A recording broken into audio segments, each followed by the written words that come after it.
Hey guys, welcome to my podcast. I'm going to be doing my episode with my great buddy Cristian Williams. I don't have a name for you yet, but hopefully you enjoy our little talk. Thank you so much. All right, cheers. Have a great day. How's it going, brother? Pretty good. How you doing, Kyle? Good, thank you. Thank you so much for sitting down with me. I wanted to get this started for a while, so I think it's fun that we've finally been able to sit down and try to hash this out and see how it goes. I've wanted to Yeah. like So is this gonna be for your is it a YouTube podcast?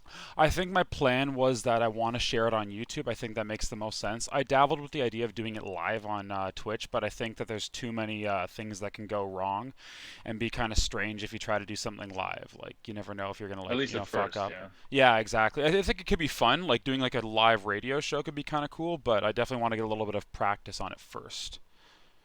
Makes sense. Yeah, so I'll ask you, like, what have you been up to lately? I know you're back at work, but have you been working on anything specifically outside of Art Rogers lately, or yeah?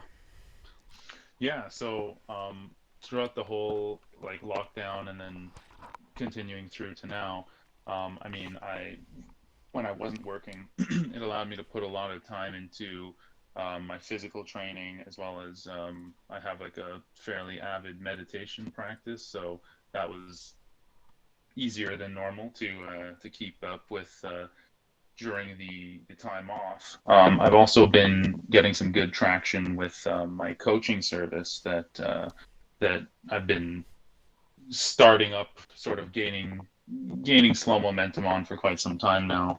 It's something that I kind of a role that I found myself playing Yeah. often in my life, and so I decided that I would slowly start ramping up into, if not making it a full-time endeavor, then at least having it be sort of a service that I provide uh, Absolutely. in the years going forward. Yeah, for sure. I mean, so I know you were involved in that group for a while. Was that able to still maintain like through quarantine? I guess like obviously you can still talk to the people you're in it with. Did that have to take a back seat because of quarantine or no? Now, sorry, which group do You a are you couple of referring years to? ago, you and Ohini, you'd brought them in over to Kelsey's and stuff. That one lady I know.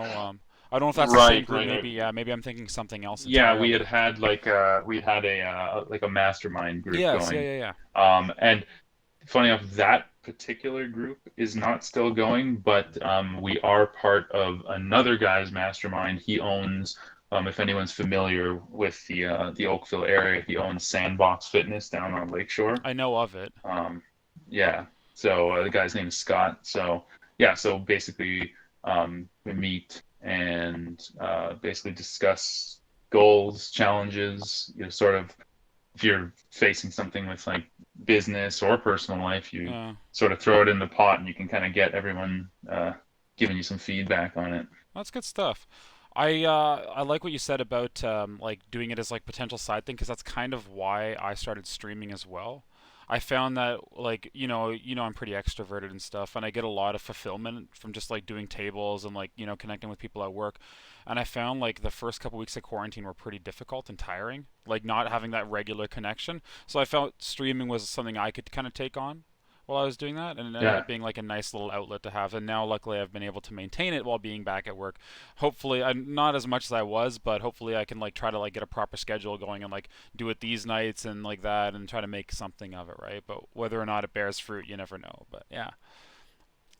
exactly. And did you find that helped with like being extroverted? Did it kind of alleviate some of the pressure of the isolation? Well, what it was actually interesting was so I made a post on Reddit looking for like how do I get good at streaming? What am I supposed to be doing? Like how do I build myself up? And I got an invite to like a Discord, like a Blitz thing where like we ended up like a group of young streamers who'd like had like a couple viewers or like less, like really like sub like 50 followers, and like basically like we're going to take a snapshot of your stream and then 2 weeks later we're going to look at the growth. And the guy who organized it basically gave us a ton of resources and it's like here's some videos to watch, here's what you need to look for, here's stuff about sound, here's stuff about audio, yada yada yada.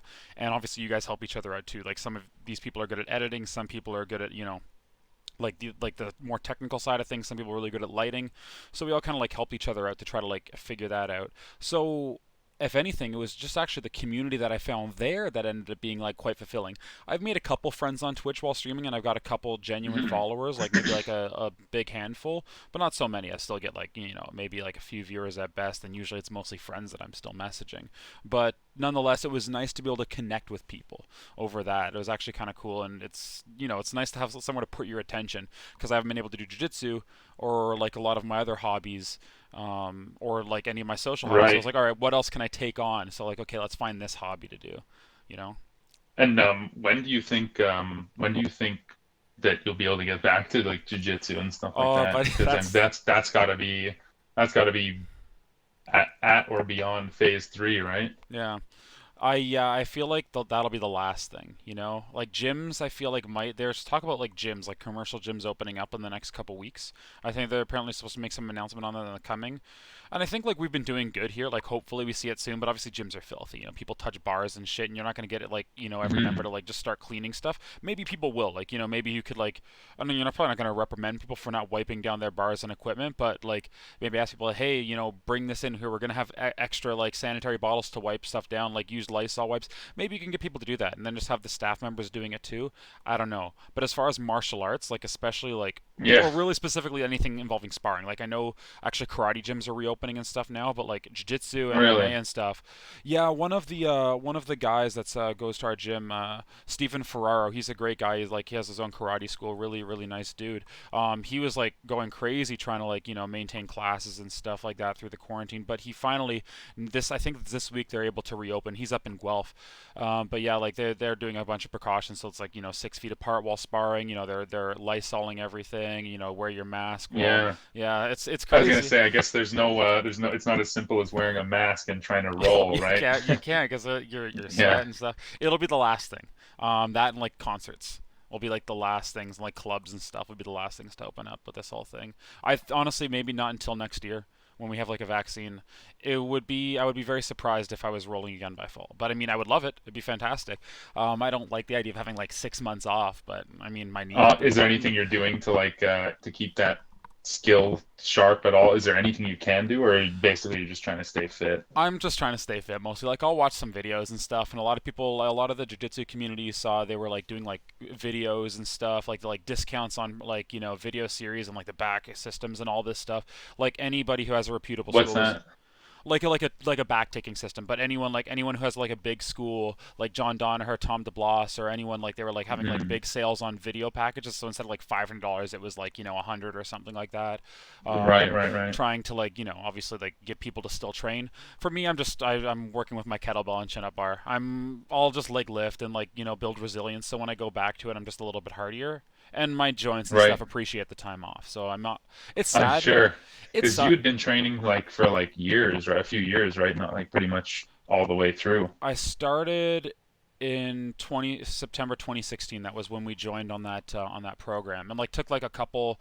Like you get sick for like a few weeks. I broke my nose for a bit, but yeah, like more or less consistently for about Hmm. like 3.5 years at the time. Yeah, would be technically Yeah. four this September, but But it's yeah, 4 months off now. So COVID had to come and break the streak. what are you gonna do? I mean, it's kind of something everyone kind of has to go through. I know there's a couple people still like training in the shadows, but I'm not there yet. I think Julia would kill me if I was doing that. So I'm like, all right, we're not gonna do Fair. that. Yeah. Plus, Yeah. you got family and stuff to look out for. Whatever, it's fine. So, I mean, in addition to being an extrovert and not really getting a lot of time to see other people, I'm sure it's been hard not being able to see Julia. Well, And we're part of each other's bubble.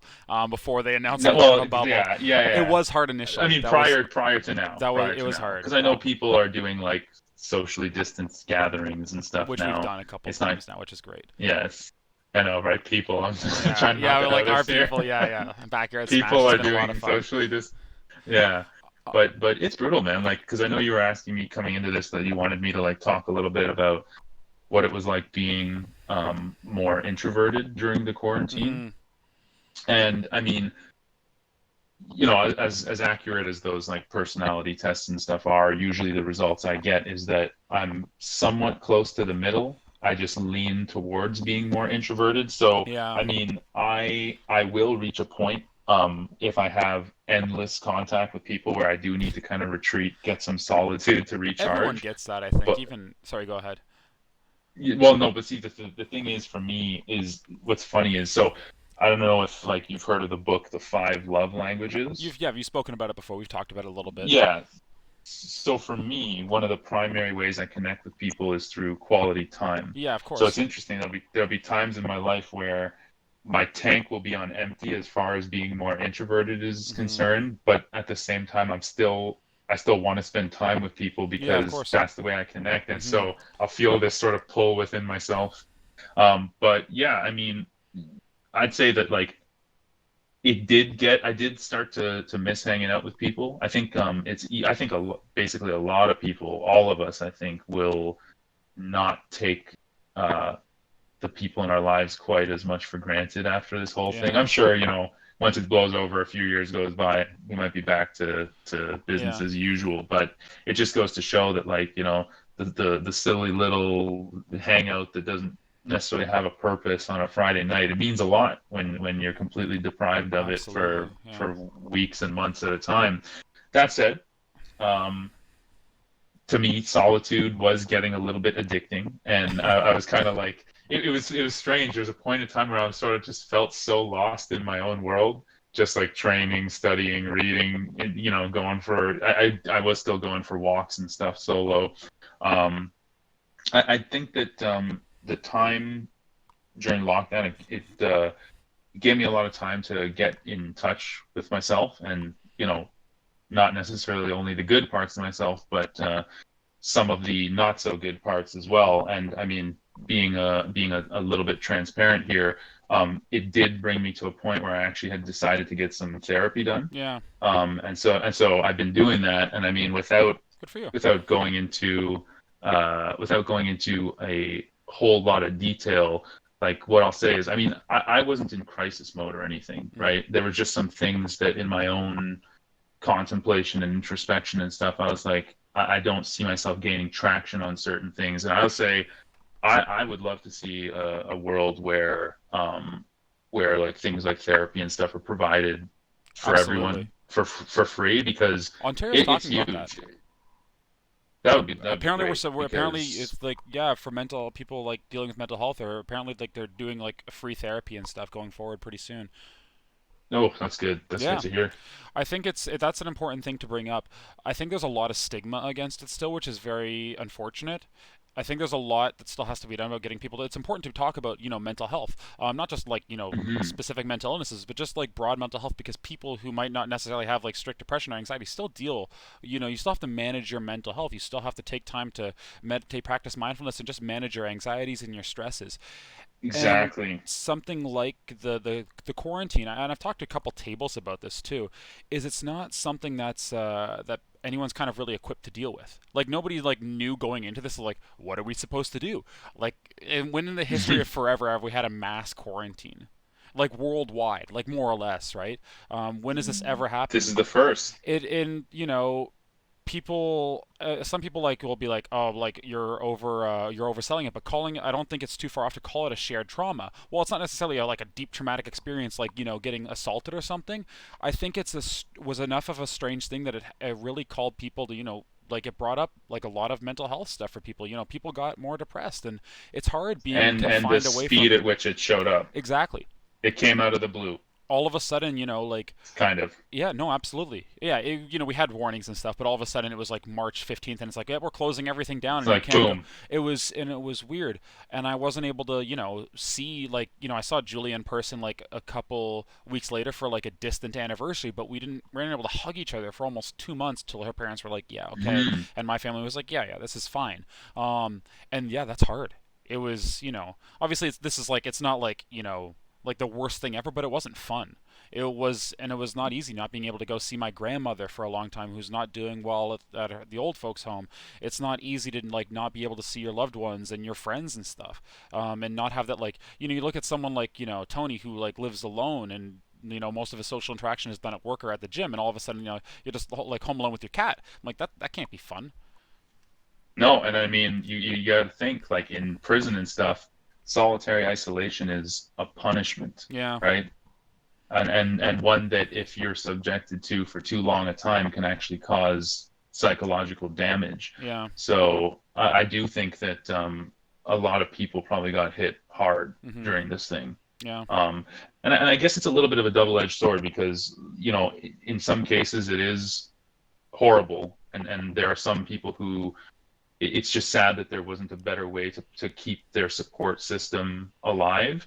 But then, on in another sense, for me, like I was saying, it slowed me down enough hmm, so that I saw some things about myself that maybe I wasn't seeing before. hmm, And so I think that it's unfortunate the way that the world came to a point where it slowed down a little bit. But I yeah, think that a lot of people are also realizing that we can get by with a little bit of a slower pace of things. You don't need absolutely. to Yeah.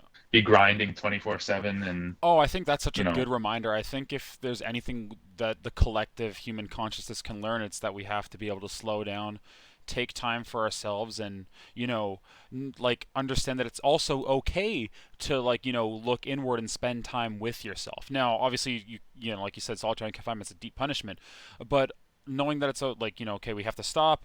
What can we do right now to like honor ourselves, to do the right thing for yourself? Mhm. I think there was like a mixed back and forth narrative where like early on it was like, well, if you kept saying you didn't have the time to do this before and now you do, now you're just lazy. It's like, well, then you guys but then the counterpoint was like you're in a new scenario where you're worrying about the life, the well-being of your family, your loved ones, your financial status, and all this other stuff. So it's okay if you're not able to do all Yeah. the things you want to do because this is a very strange time and you're not sure what's going on. And you might be And scared. the amount of people who've lost businesses, Yeah, lost jobs, you know terrible. what I And mean? not to mention, like, I mean, to really sad to say, but I wouldn't be surprised if suicide rates were up for 2020 by the end of the year when they look at it. I think this is going to have a Yeah. scary, lasting impact. And there was, it was hard because it also fractured a lot of people in terms of like, how do you view, your stance on people like, oh, it's a hoax, this is all fake, and then people become like scared from that. He's like, oh, you're wearing a mask, fuck you for wearing a mask, you're not wearing a mask, well, fuck you for not wearing a mask. Yeah. And like people end up becoming more segregated, and then you had all these riots, and there's more issues where people are talking about like, okay, now we got to we got to defund or redistribute the police like funding. People are like, no, we have to like have more of this, and people are now more separated over this because of the the Exactly. protests and all this other stuff. And it's so sad that this time where the humanity was collected in something and collected in this pain, in this strange new circumstance, we were not able to band together and Come find common together. ground. It's like, no, Yeah. we found new ways to dislike each other and to Waste. get angry at each other. And it's hard. We're laughing, but it's kind of heartbreaking Well, when you think about it. it's one of those things where there's that quote like excess sorrow ends in laughter. It's sort of Yeah, like you just got to be like, yeah, good shit. old humanity at it Ah, again. You we're know what I so mean? fucking Like, silly. A bunch of silly monkeys. Yeah. well, yeah, and I mean, on the note of like sort of some of the less than savory things that came from this is it's like a lot. I've heard there's like a lot of they're calling them COVID divorces and stuff Yeah. like that. Um, and not just that, but it's kind of sad because some people, I'd say both kids and adults who might have had abusive families or relationships, That well, was another, yeah. now the places that they may have gone before that might have been safe havens, now they're basically stuck all day, every day with like potential abusers and stuff. So it's interesting that like we did this, and rightly so. I mean, we needed to lock down to Hmm. stop the spread, but like there's like so many other, yeah, so many other costs that Yeah, came with it, right? and there wasn't really like there's not.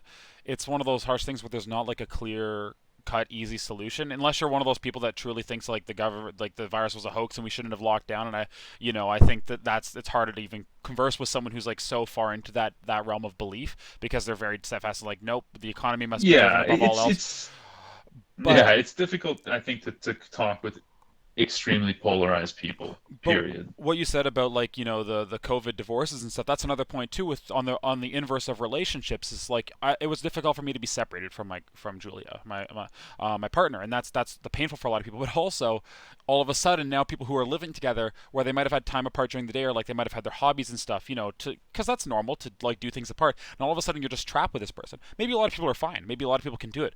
Maybe a lot of other people need that time apart, because that's pretty Yeah. normal for a lot of relationships, and it's healthy to exist as a separate person. Exactly. But I now all of don't a I sudden you're don't just think you're binging supposed Netflix. to be face to face with anyone 24/7 Oh God, every single day of the week. jeez, Yeah. yeah, yeah. It's tiring. Yeah. But I yeah. mean, even for you extroverts, I'm sure you have your fill of people, Oh, I mean, I was talking especially about this. individuals. I was talking about this to Julia the other day. Like, I'm like, I still like, I get a lot of satisfaction and I get a lot of like deep joy from connecting with people at work. But I'm still often tired after a day of work because I have to be on so much. Like, I can hang out with Hmm. friends for quite a while and not like get super drained. Like, I mean, I like to like have my time to play video games or like read or watch shows and stuff.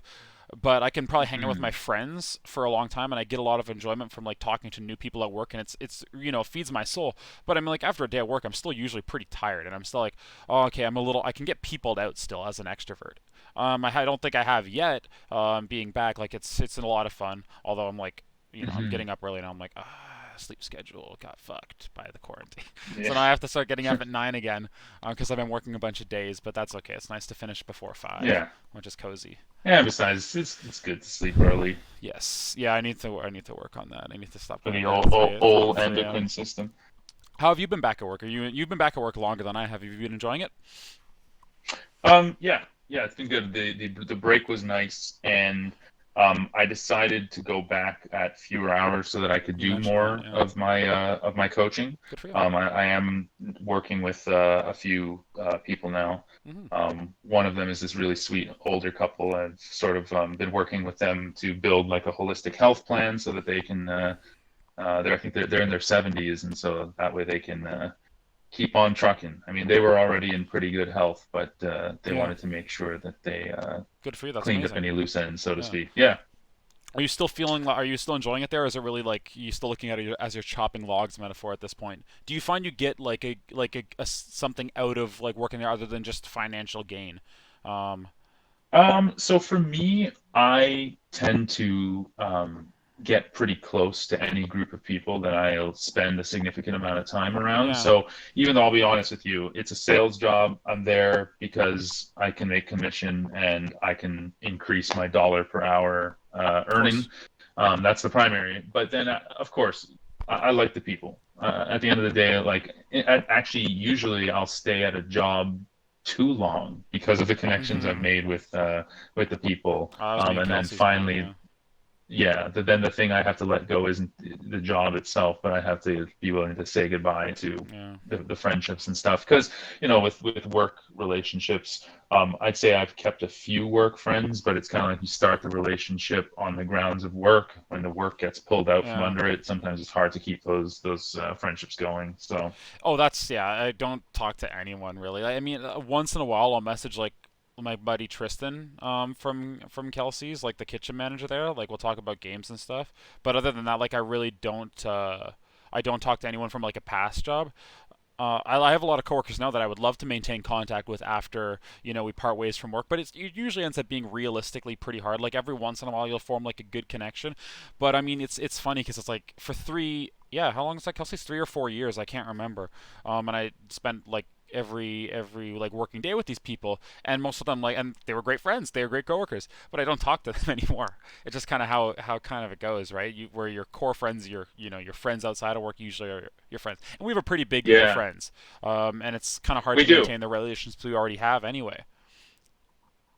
That's probably also a really big part of it when you're not forced through having being on work schedule to see people. If you have a lot of people in your life, yeah, there's only so many hours in a week, right? And that's actually it's funny because that's me with that love language of quality time. Yeah. There have been times where I put way too much of my schedule into my relationships and then end up with either little time or little energy for myself. That's fair. It's important to find that balance. Are you reading anything right now? Balance is the key. Yeah, so I just actually finished a book by a guy named Carlos Castaneda. It was called The Wheel of Time, and basically Oh, I it's know the about Wheel of like Time series. Like it's not the Wheel of oh, Time not the series, fantasy. Okay, sorry, not not the not fantasy that one. genre. Although I was like, that oh, is a good series. Yeah, and so this is a book about basically the perspectives and the wisdom of like the shamans of ancient Mexico. cool. And like basically their perspectives on like life, death, and just reality itself. And I found that it was really cool when it seems like the whole world is going to shit to kind of get some big perspective, some spiritual Yeah, perspective, if you of will, course. but not necessarily religious spiritual, but just something soulful. You know what I mean? Yeah, absolutely. And then I've got some other books that I want to go through. One here is called Purple Cow, and it's about how to make a business remarkable. Because Nice. I'll tell you that even though coaching is a Purple relatively cow. new industry, yeah, because the idea is like if you had a purple cow, everyone would come to see it, It's right? true, yeah. I So was it's literally like thinking, it's like, so well, I'm talking. I literally like heard the title. And it's like I had to re-say it, right? Which is, it's kind of fun. Like, and anything that has a name like exactly. that, you immediately have like say it again. Like, oh, now I'm gonna remember Purple Cow. Yeah, so you want your business or your service or whatever to be the purple cow. You want it to be something that stands out from the rest so that people will keep coming back to it. I think that's what I was trying to do, and what I'm still trying to do with my stream. I was talking to a couple. I have this one guy in my group that's been asking me about like why I'm doing it, and like what I want out of it. I'm like, ultimately, like I want to have a platform. Not like I don't want to To like make streaming to dollars. make streaming dollars. I mean that'd be nice. It'd be really cool to be able Yeah. to do it as a job. But I really want to have a platform that helps like self development. I think the gaming community, like and the Twitch community, needs something like that. I don't think there's anyone out there that's really trying to like focus on self development. That's trying to focus on like how do you deal like you got like a 20 some odd year old like gaming guy who's like having a hard time with women, like he doesn't know how to connect, or you have like people that are just they have a hard time finding their goals or dealing with like regular life issues and Hmm. stuff like that. Why is there no Twitch streamers, or why is there no like people trying to like get into the gaming community, trying to like help bring people up, trying to help mature people, trying to help foster an Right. attitude of growth. And I mean, like maybe it's going to be, maybe it's hard, maybe there's not just a market for that, maybe that community just doesn't want it because people don't realize it. But I think that Well, that's for me, that's what I want to do. on that note, something that's pretty interesting is I remember taking a course a while ago on entrepreneurship, and one thing that the guy who was leading the course was saying is that if you look in nature, right, it's the places where like two different types of terrain intersect. So, for example, where the sea meets the land, Yeah. that's where you get the most diverse life. And so, if you do have two seemingly diverse pursuits and you can find a way to bring them together, that's how you kind of create a new category. And if it gets traction, yeah, you could get a good following out of that. Because I'll tell you, I'm not, I don't watch as much Twitch as some people do, but I've never seen someone trying to take that angle.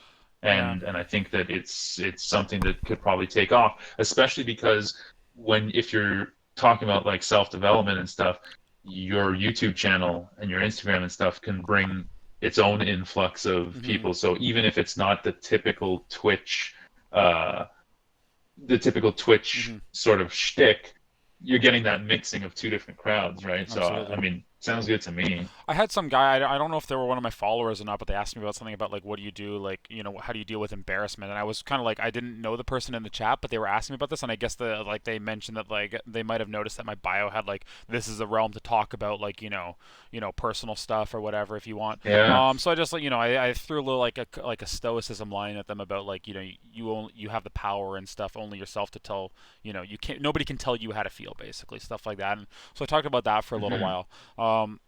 It's a little harder to do that kind of stuff if I'm like streaming with other people. Like a lot of the time lately, if I'm tired at the end of the day, like I'll stream with Anthony and Joe because that's easier, right? Like I don't have to like constantly entertain. Yeah. I don't have to entertain the viewership because it's like okay, I have this, but then I don't get as many viewers, Hmm. right? I found it's usually a little bit better if it's like if I'm streaming during the day and I'm playing Apex or something and I'm narrating it while playing. I've had the best viewership doing Well, that, but and I also think that it's not even necessarily like it has to be that you directly have to be like answering questions and giving Mm-hmm. direct advice as much as it's like you can be an example, right? Mm-hmm. If you take care of yourself and you just espouse those sort of ideals of growing oneself and becoming a better version each day and stuff, people will get that. It'll come through in who you are, right? Well, I have like a little chat bot that like I'll every couple days when I'm streaming I'll like put a different stoicism quote in it. So like when people are talking in chat, like if the daily meditation thing will like pop up with this.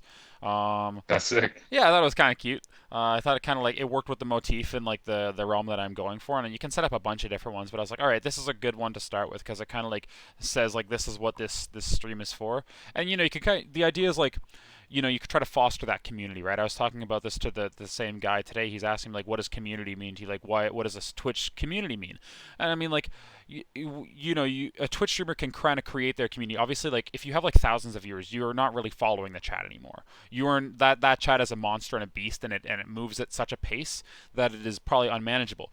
But I mean, a Twitch streamer, for Mm, example, that like fosters like a trolling attitude and enjoys like trolling and like causing drama, that'll be the community you attract, right? Like that'll be what the mob wants, and exactly. that'll be what the mob does. If you foster like you have mods and stuff that like limit the amount of vulgar content and try to create discussion or like talk about like the actual game that you're playing or talk about life stuff and like have people that connect. Like I said, that does get harder when there's like thousands of people talking in chat, but that's what you have like the private discords and stuff Yeah. for and all that stuff. But I mean, you foster the community you want to create, and then it kind of grows from that. Exactly, and the way you start anything is what it ends up becoming. So the fact that you're establishing this from day one, even if it gets up to hundreds, thousands of people, that's what it will be known as, Yeah. right? The community almost carries the flag for you. Yeah. I had a weird. So one of my first streaming days, I streamed this browser game. You know, Agario, right? The browser game, Agario. Where you're a little No? ball and you eat other balls. It was in House of Cards. Yes. Yeah, Okay. yeah, Yep. yeah. Yep. So there was I another one remember the called game. I Shell think I played it Shocker. at your place. Yeah, it's super fun. There was another one that I was playing called Shell Shockers.io, which is basically Counter Strike, but with you're playing as an egg, right? I don't know. Okay. Yeah, I just one of my buddies recommended it, and we were trying to figure out what to play one night when Destiny 2 wasn't working. So we played that, and ended up playing it till like 3 a.m. And I had 20 viewers. It was more viewers than I ever had. But I was like early on, so I had like no mods or anything. I didn't have like any like ability to like manage the chat, and people were just like flaming each other, and I was like, oh no, what's going on? I'm like trying to be like, guys, this is not the environment, like whatever. But I had it was like, oh shit, I don't know how to fucking moderate my chat. This was like my first week streaming. It just so happened that like I guess the time I was streaming on, I think like one of the other guys, like big people that was playing that game, was also streaming, and people like we were like one of the two, so people kind of like hopped on to watch, and I was like, this is so weird. But it was just Yeah. funny that I was like, oh So god, like what's it like when you first start getting regular viewers? Like, how does it feel? Because, for I me, if ever I've played games, I've only ever played it for my own enjoyment in my own space. So what is it like knowing that not that you yourself and then also like your performance in the game and everything is being observed? it definitely changes how you play it. I wouldn't say I get regular viewers. Most of the time I still have to like I'll message like a couple people, like if you're online and I'm streaming during the day, I'll Yeah. be like, hey, throw me on. Like Julia will hop in if she's available. Like, and I have like one Right. buddy. I don't know if you ever met my buddy Brett Wechter. He was Yep. You mentioned him. yeah, yeah, he was friends with like Jeff and Ian and I way back in the day, and I just wished him a happy birthday. So we started talking earlier this year, and he's like, "Oh, you're streaming? I'll throw you on. Just let me know whenever you're streaming." And he always hops in and like talks to me while I'm playing the games, which is a lot of fun. It's nice to have like a regular person to interact and chat with. It definitely like when you get flamed for sucking at a game, it's kind of annoying, and it definitely changes how you're playing and experiencing because you kind of want to try to be a little exciting, and you want to try to not do boring stuff. So if you're playing like something like Apex or something, you want to like jump to like where people are going to be, where you're going to get in a fight right away, because Yeah. that's going to be more exciting. You No, want to do daring and no stupid turtle stuff. games. Yeah, turtle games aren't exciting, right? You also like if I'm playing by myself, I want to constantly be talking. Like I was playing Slay the Spire, the card game that you said looked pretty cool the other day. So I was like, okay, what can I do that can make this fun? I'm like, so I started narrating it like a Yu-Gi-Oh game. Like verbally, it's like I summoned the defense card and whatever, like kind of like in a Yugi voice. I was like, what could make this kind of fun? Zoe has actually done really well. She's already got like her affiliate status. Like she was doing like singing the other night, and like she gets like 10 like viewers, like 6 to 10 viewers on average. She has a pretty So good I chat. was because she was telling us one night we were playing a couple rounds of Heroes of the Storm with Yeah. her, and she was telling us about that that sort of streaming community that she joined, and they'll all like watch each other stream and stuff. And I was wondering, like, like, how come you don't hop in there with them? I have my own, but mine's a lot smaller. When she said hers was like 70 Okay, people, mine is like, I mean, I might ask her to like check out hers as well and try to like make myself known there, yeah, because really, what they say to like, if you want to start getting a following on Twitch, you basically have to follow like other smallish streamers, see what they're doing, talk to them, get like notoriety in their chat, talk often, then like hope like they might raid you or recommend their stream or like pass over to you. I actually followed a couple of guys in Australia that were streaming a game called GTFO. It's kind of like a very, very tactical looking Left 4 Dead game. It's a lot harder. Um, and so I was trying to like get like some like level of like okay, talk to these guys and stuff, but they're in Australia, so they're on a totally different time zone. But it is cool to get to know other streamers and see what they're doing well. How are these people getting followers? What are they doing to connect to the chat that I'm not? Like what do their overlays look like? All Uh, this stuff, right? But how how do you how does one get to the point where, like, is there just like a point where you just something clicks and you just like achieve liftoff and you start gaining followers like crazy, or is it just like a very slow creep? Like, how do people I become the top I streamers? gotta think that it's like it seems like the most sense. It would make the most sense if something becomes gradual. I don't think anyone's gonna like the amount of people that are like making like stuff that could like be memed or like be a really cool epic play or something like cool as fuck. Like it probably happens like hundreds of thousands of times in a day. Like there's probably so much like ridiculous stuff. Like you can look at up any streamer's react video to like anything, and it's like okay, it'll be like some hilarious goofball shit. But like most of the streamers are probably people you've never fucking heard of. I think it's got to be like an element of gradualness. That you've been in it for a while. Like a lot of the people that are like really big on it have been doing it for a little bit now, or have made the right connections to like get known and like you get rated by like let's say you get really popular in like some like big streamers chat or whatever. They just choose you to rate, and all of a sudden you have 1,000 viewers. Maybe a couple, maybe like 50 of those stick around. I don't know. I gotta think it would be some type of like gradual thing, whereas like you're getting your friends Mhm. involved. You just get people coming into the chat, and then when people hop in, they're like, "Oh, this chat's moving. There's something to watch, right?" If I'm like watching Zoe stream, and if she even have like two or three people talking back and forth, that gives a semblance of a moving chat, right? So people are engaged, people are following. You're engaging with the audience and stuff. But it's hard. If you're streaming a game like Warzone, for example, where there's like hundreds of people streaming it at a time, you're going to be lost in a sea of nothing. Especially nobody's going to click on like maybe some people might, but like this guy has like zero, one, or two viewers. Like you're probably going to watch the guy that has like 50 to 100. I think watching someone that has thousands is probably a little bit harder, honestly. At that point, like you're not really talking to them; you're talking to the masses. I think it would Right, probably and be the not most. even and barely even that because the chat's just flying away like as fast as can be. I think it would be most fun to like. I mean, like most people that are watching aren't chatting, right? Like, let's say if like 1/5 of your viewership is chatting, and then you're streaming to like 100 people, and you have 10 people regularly chatting. That would probably be the point where I'd imagine it starts to get hard to like respond to everyone or like communicate with the chat. I had one girl in my streaming group. She said she lost track one time. Like she just had like 20 or 25 people in chat, and it was like I wasn't actually able to keep up with it, and it became less fun for me. And I'm like, oh, that sounds fun though. You have like a bunch of engagement, and people are already like now the ball on the community's rolling. As long as you can kind of foster an Mm. attitude and stuff, and chime in when you see something interesting, I think that would be a lot of fun. But some people probably want to stay small. Um, and then it's interesting, like, how do you stop that growth? Like, you're not going to just be like, okay, only 10 people can watch me, right? No, you're going to let as many people watch you as possible. Can't, yeah. Yeah. If the ball's going to roll, the ball's going to roll. Nobody wants to stop being famous. I mean, I guess some people do. But most people, like, if you're doing this, you probably want an audience, I would imagine. That's something I never thought about. I always assumed that if you wanted to be a streamer, it's just you're shooting for the top of the mountain. Yeah. What I was talking to this friend in the chat about, he was asking like, well, what do you want to? Why do you do it? Like, what made you want to stream? And I mentioned to you earlier, like why I found it interesting. I needed like an outlet, but for me, this is the element that comes out like through my serving and stuff and everything else.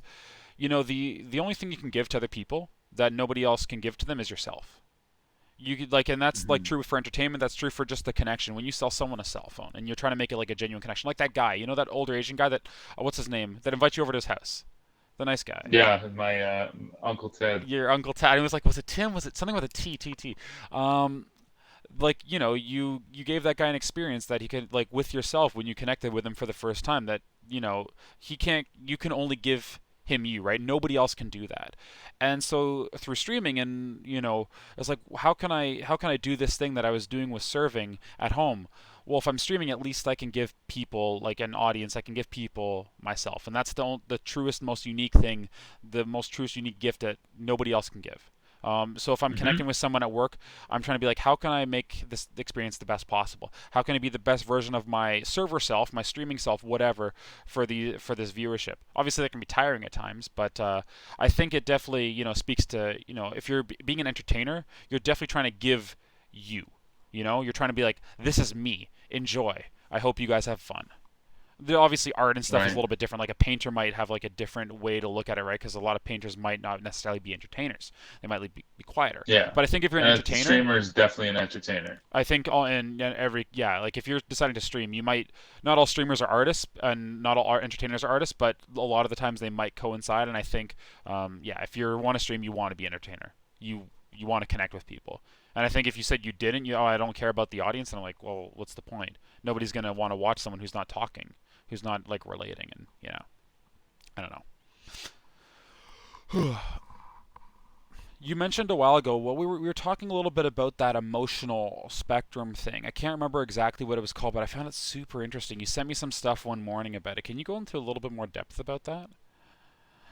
Yeah, so it's by this guy named David R. Hawkins. He was a psychiatrist and a mystic, and so A he spent his mystic. whole career. Yeah, so he was very interested in studying and exploring consciousness and human experience, Yeah. and so he came up with what's he called the Hawkins scale, like scale of consciousness or I don't know. something. And basically, do you have a way to like screen I'm gonna share it look up a or? picture of it. Yeah, so I can pull it up. I'm gonna put it over a Yeah, thing. But keep and it's from talking. his book. I think he introduces it in his book Power versus Force. But he's got a lot of really good books around, yeah, like psychological and emotional healing. Yeah. And it's very very fascinating. Even if you don't have if you haven't read all of the texts, even just glancing at, like, I sent you the picture and immediately you were like, wow, this is super fascinating. Yeah. Because I think that sometimes one of the hardest things with regards to developing emotional intelligence is not having a lexicon to match what you're feeling. So, people oftentimes, in a very simplistic sense, they'll either say like, I feel good. And oftentimes people Yeah. they won't even make a conscious note to themselves about when they're feeling good. They Mhm. take that for granted. And then they'll just say, I feel bad or I feel shitty. But if you can actually say to yourself, I'm feeling fear, I'm feeling grief, I'm feeling anger, I feel shame or guilt, or then even, Yeah. taking the times in the good moments to say, I'm experiencing acceptance, I'm experiencing love, I'm experiencing happiness, right? Yeah. It gives you an ability to first of all know where you are, because you look at any you go to a theme park, or you go to a mall, a shopping mall or something. You go to look at the map, what's the first thing you look for? You look for the "you are here," right? Mhm. You don't you there's no way to get anywhere if you can't identify where you're starting from. And so I think that the biggest thing about that, the scale, that picture is, I don't know if you can like post a link to it or something I like have it open right under now. the It's on my video. screen. Yeah. I can send it So, to you if do you need to look at it right now, or are you okay? no, no, I was just wondering if for the sake of the video, if you wanted to like screen share it or something so that people could see, I have the if they were map of watching. the consciousness chart that you initially sent me up. So like Yeah, and so I think that like one really interesting thing is the lower states that a person can find themselves mhm. in, the gateway between pretty much what you could divide the lower half of it: shame, grief, guilt, all these things, fear, pride, from the upper half, which would be sort of, generally speaking, bad and good. Yes. The emotional state right in the middle is courage. Yeah. And I think that it's interesting, because the way so for example, again, without going into too much detail, for me, going to see a therapist, despite it not necessarily being a crisis mode situation, was to say that like there are some things within me that correspond to some of those lower states, and I know that they're holding me back. And so if I can evoke the courage within myself to go deal with these, that's what's going to be the gateway through to those higher states of being, Yeah. like acceptance and love. And and so like one of the, I think just below courage, if you can correct me if I'm wrong about this, but below courage is pride, Yep. right? Yep. Pride, scorn, And followed with so if scorn and demanding. Yeah, as the emotion, such an emotional state and view of life. Yeah, so you got to think that a lot of times, like even amongst people in our relationships, right? How many times does pride get in the way of allowing us to like truly see or hear one another, Yeah. and to realize that we get caught in these like cycles of pride, and it what it takes is courage to go to the other person, Mhm. admit that you've been stuck in a cycle of Yeah. pride, and to begin moving towards those higher states together. Have you watched Avatar: The Last Airbender, like in the entire show or just parts of it? Parts of it, You know, but I've seen a good amount of. there's a line in that show where like Zuko's whole arc is trying to reclaim his honor, right? Is taken because his like father's like banished him and stuff to find the Avatar for his like his supposed insolence, and he feels like deep shame and like he says like I need my pride back so I can get rid of shame, and Iroh says Zuko, pride is not the antidote to shame, but actually its cause. The only antidote to shame is to shame is true humility, and like the only Right, way to like get rid of pride as well as humility and like humbleness, and that's how he was supposed to get rid of his shame. It's just interesting. I find it, Uncle Iroh was dude, one of the best characters in that best, show. yeah, Yeah, like right. some really good. That show had a crazy amount of super deep life lessons. There was also like the bit where they're going through like the chakras, and I'm like, oh, this is actually like how it's supposed to be. Like this is actually like the Buddhist like path, like the crown to the throat and the root and all those chakras, and it's like that's all. This is blocked by this, blocked by that. I think Yeah. a lot of people look at that stuff as like, oh, this is like it's no, I mean it's not new age anymore, but it's like, oh, that's all hokum. But I mean, even if you don't believe in like cheese and like like energies and stuff, I'm like, if you can't, you look at You like don't the believe in cheese, Kyle? I love cheese. It's delicious. if you know, yeah, But that's not the word, but yeah, if you don't believe in chi and like energy and whatever, you could still look at yeah, like you look at something like, okay, the look at right here, psychological themes. yeah, like guilt is okay, look on the chart right here. It says guilt and its associated emotional state is blame, view of life is evil. If that, I think that makes sense, right? If you can block things that make you feel deep sense of guilt, or if you can deal with what makes you feel guilty, your Hmm. pathway of like your view of life is going to be innately better. If you look at like, I don't know enough about the chakras offhand, but even if you're looking at like things that are dealing with blocked by fear or blocked by this, and like it makes sense logically to help you be like a more Hmm. functioning person to like deal with your emotions in such a way and go through them. And the fact that they make a path seems logical. Like if you watch it in the show in that scene where they go through the whole thing, I'm like, oh, it makes sense because each corresponding prior emotion ties into the next one. Like they Exactly. go And through then and if they're you're stuck in one state at the beginning, yeah, then as you try to move upwards, it's it's gonna going create a to, the whole blockage and thing's stuff. corrupted. You Yeah. and you wonder why like you might like exist in like a peaceful, happy, loving state, but then you get like put off by really small innate things like some small insecurities because you didn't deal with the thing at the first realm or whatever, right? I don't know. Exactly. Exactly. And we were talking a little bit about like the motivation behind working out for a lot of people, and a lot of people, like they try to get into like, okay, I felt guilty about the way I was, right? Um, and I think you can be motivated by guilt. I think for some people it might be a motivator, but I've always found my best motivations and the best times, like the best workouts, the best things I've done, were when I was motivated by self Hmm. love. When I was like in a state of like Well, accepting and loving myself and finding that, and I'm like, I uh, want to love myself more by taking care of myself. exactly. And on that note, like if you want to use that same chart, is it's like there's nothing wrong with beginning, let's say, an exercise program. And if it's true that where you're at that moment is you feel guilty about not having taken care of your body, Hmm. it's okay to start there, because like one thing with emotional intelligence and emotional healing is that you never fight where you're at. You accept where you're at so that you can move through to the next stage. So just roughly speaking, it's like maybe, yeah, maybe you do start at guilt and then, but you want to work your way up to, again, that gateway between the lower half and the upper half of courage.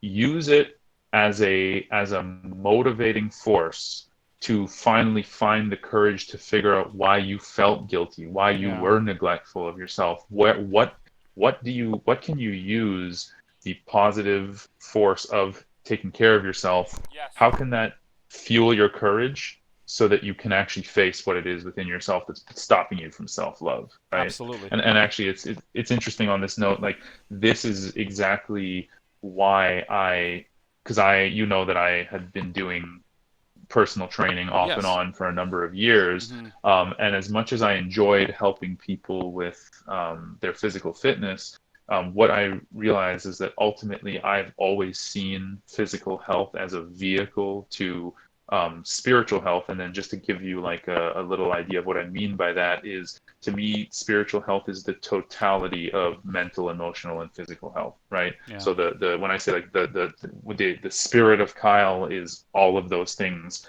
as a package. For sure. And so yeah, and so I think that because I myself kind of like at the turn of my teens and my early 20s realized how powerful physical fitness was for things completely unrelated to my bodily A hundred health. Like, of percent. course, like I took care of it, but I noticed the change in myself emotionally and the change in my mental state. And Yeah. I mean, even if you want to take a biochemical look at this, a healthy body is going to have better biochemistry, which is going to lead to a healthier brain, which is going to lead to a healthier mind. Yeah. Even from the pure scientific standpoint, it makes sense. But I mean, you know, we're a being of like, we live in physical bodies. It makes sense, like you have energy, you have to put it somewhere.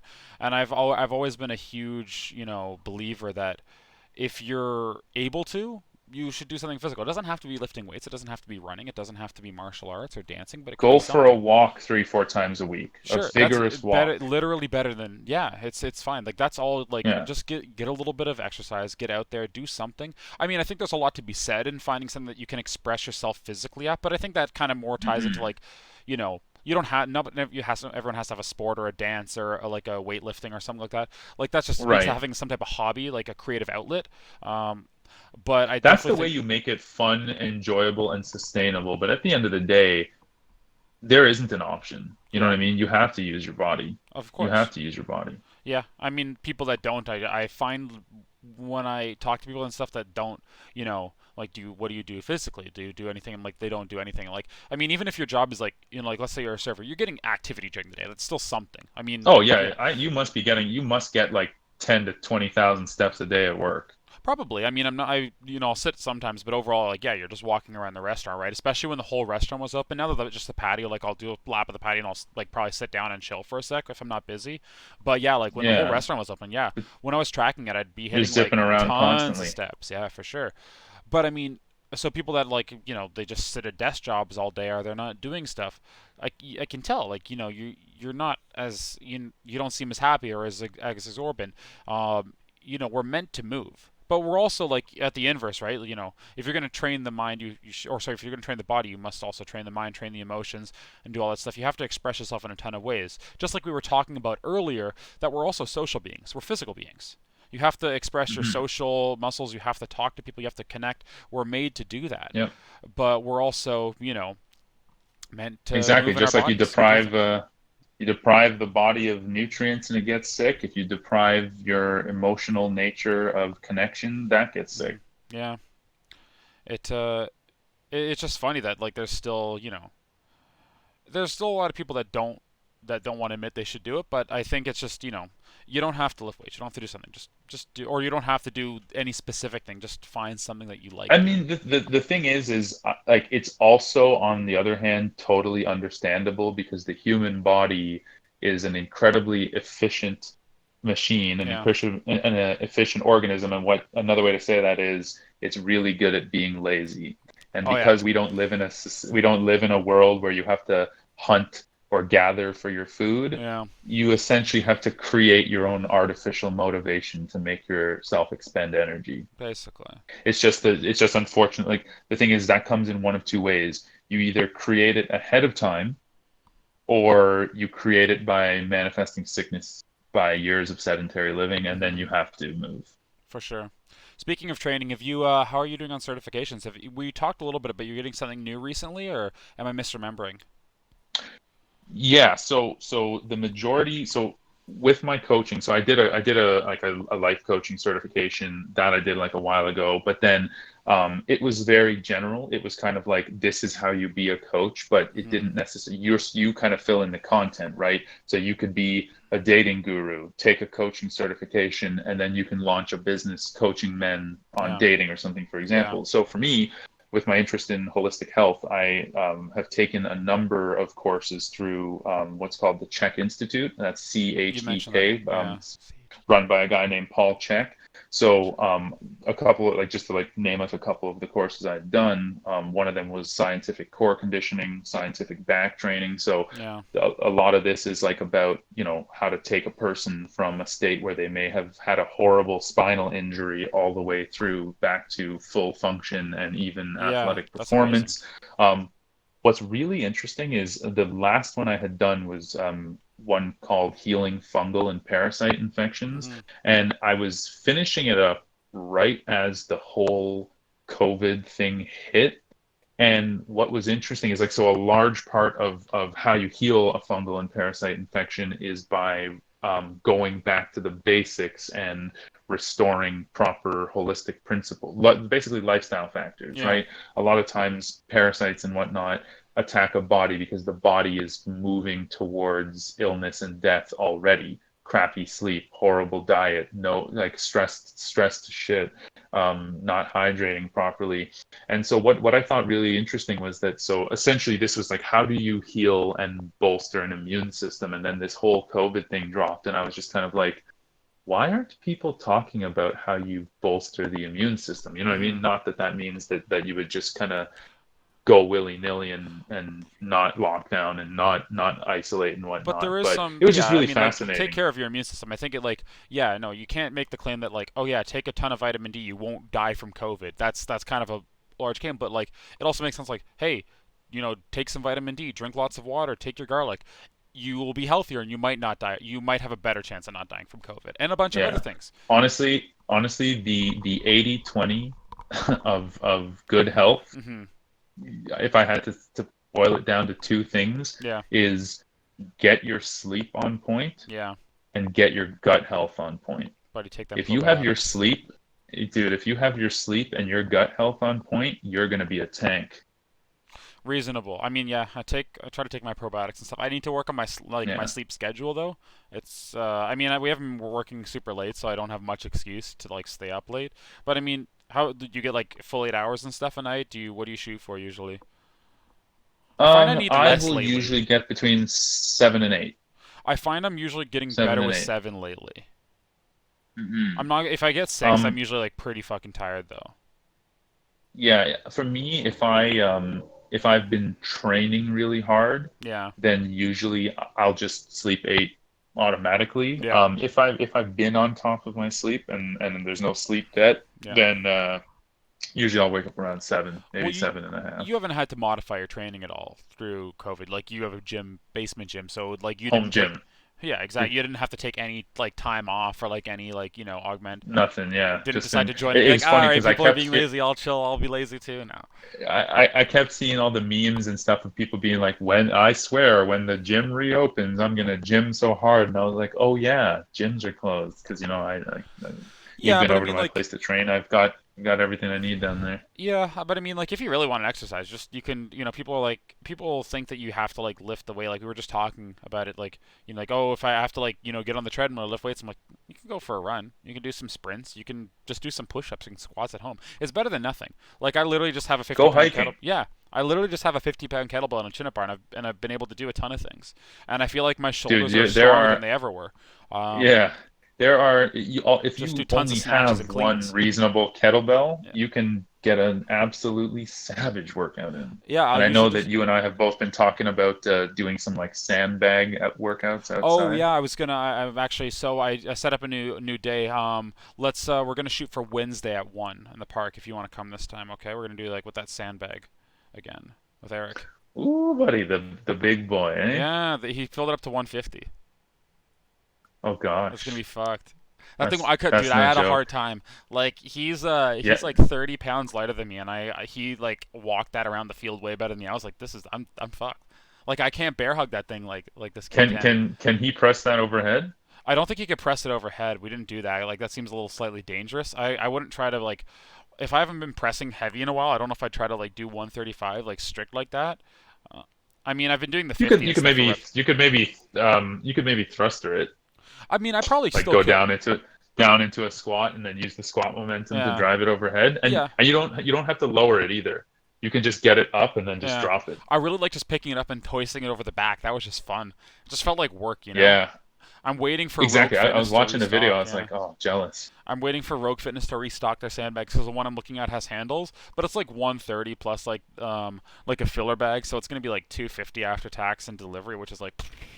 But when they restock, I'll let you know if you want to order anything off the site as well, and we can split the shipping. Because it's like 30 bucks.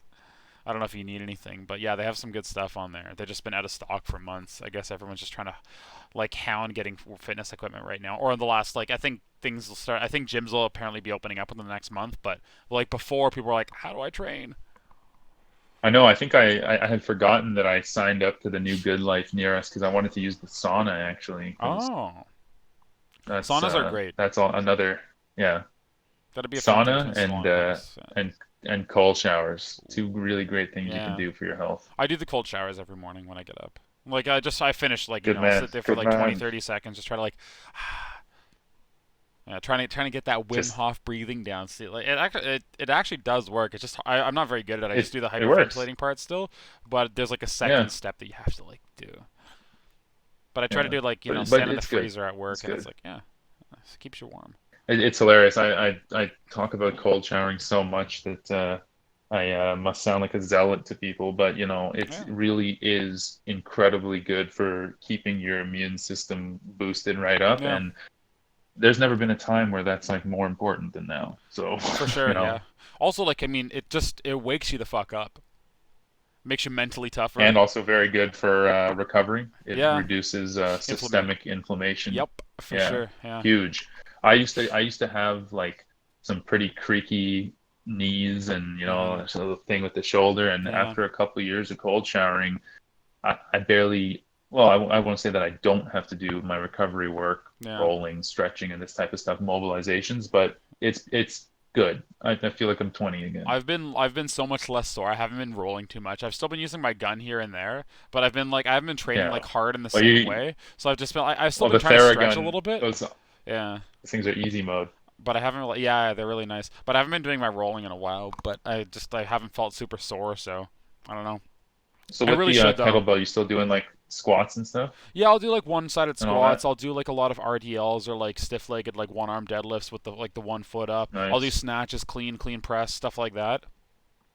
You know, And you said you're still doing body weight stuff as well, yeah, just like push-ups, the nice, pull-ups, that yeah, kind of yeah, thing. push-ups and pull-ups. Like, 'cause I got the pull-up bar, push-ups. But just Yeah. pretty rudimentary stuff. Usually just for like 30, 40 minutes. Try to take really like minimal rest, as little as possible. We should Then just making we workouts should after that.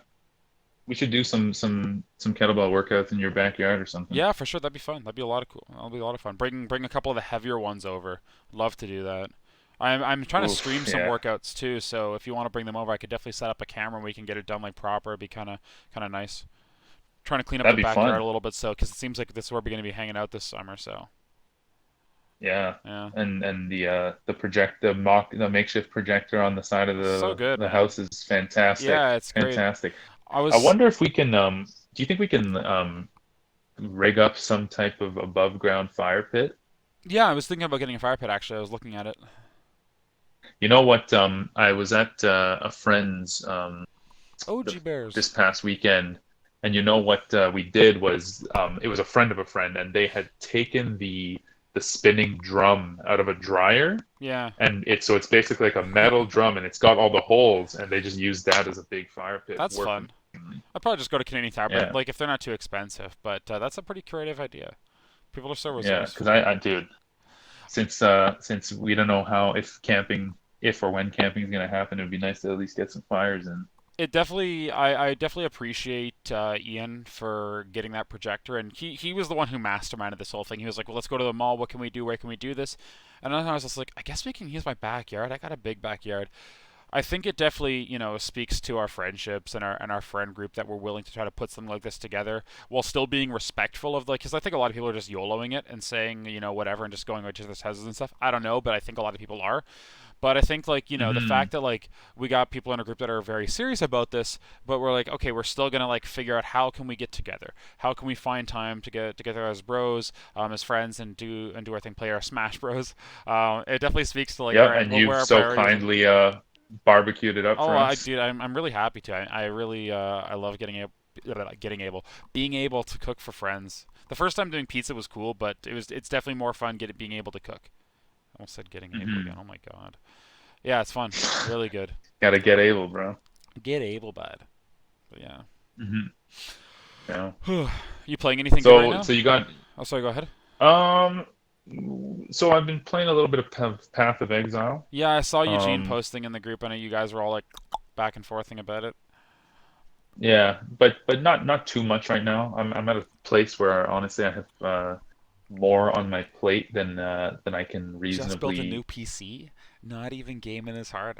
I'm just I I know. Trust me, I've been getting chirped for that left, right, and center. Ah, that's But okay. Whatever. You gotta, yeah, games come last in terms of like the hierarchy of priorities.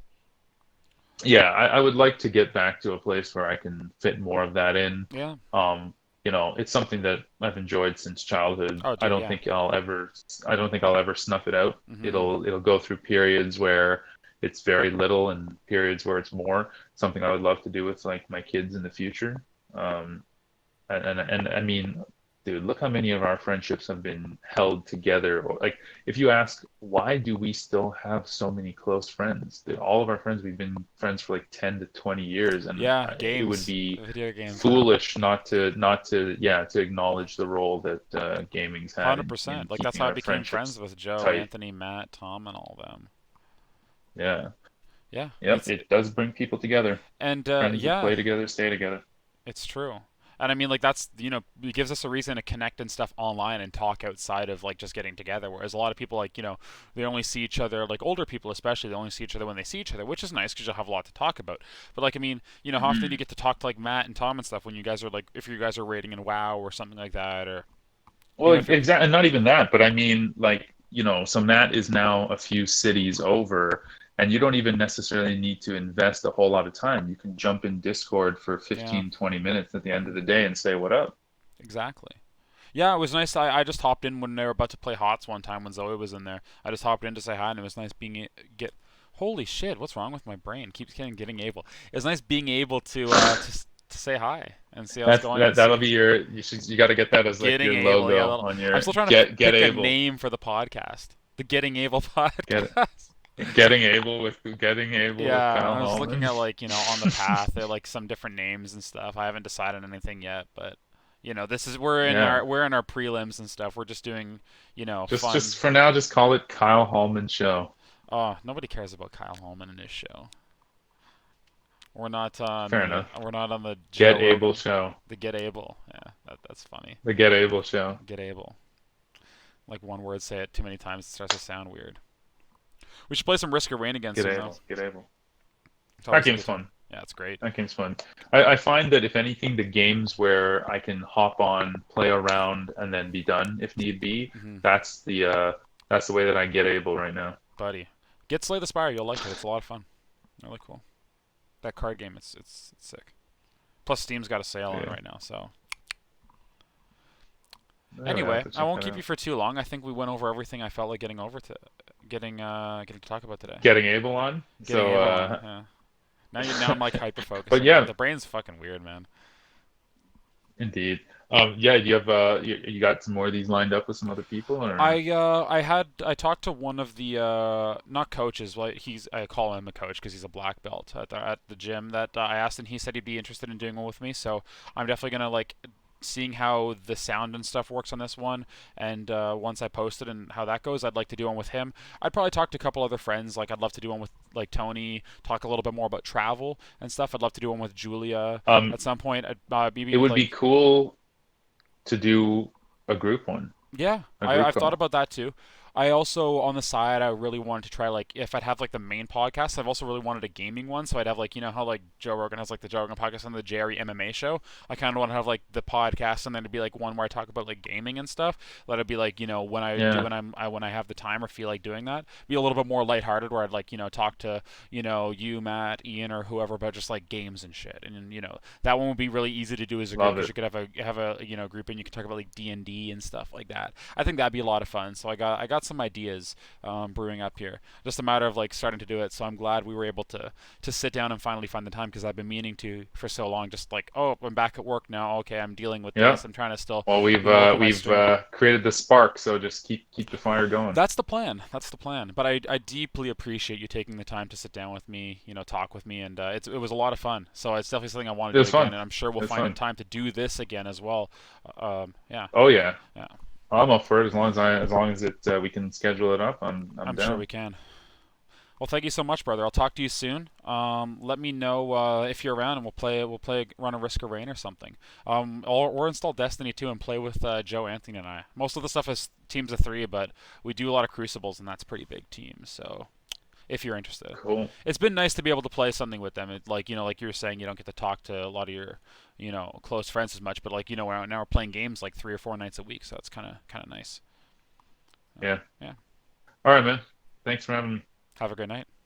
Talk to you soon. You too. Take Peace. care. Later. Guys, thank you so much for tuning in today. It was an absolute pleasure. I think this was a pretty successful first run of my podcast. Name to be decided in the future. We'll see how that goes. Thank you so much and have a great day. Cheers.